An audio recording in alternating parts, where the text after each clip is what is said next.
Дорогие якутяне, вот приближается 9 мая, День Великой Победы в Отечественной войне советского народа. И в эту победу вложили силы наши родители, наши деды, наши предки, все от мала до велика вложили свой вклад, и победа была за нами. Мы являемся потомками победителей, и мы это знамя должны нести высоко.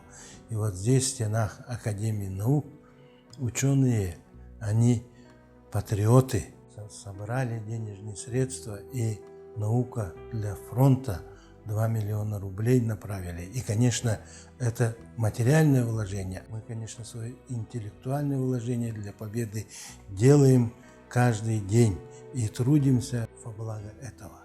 И, конечно, будет победа за нами. Мы ждем от наших воинов хороших вестей и хотим, чтобы была удача за нашими воинами.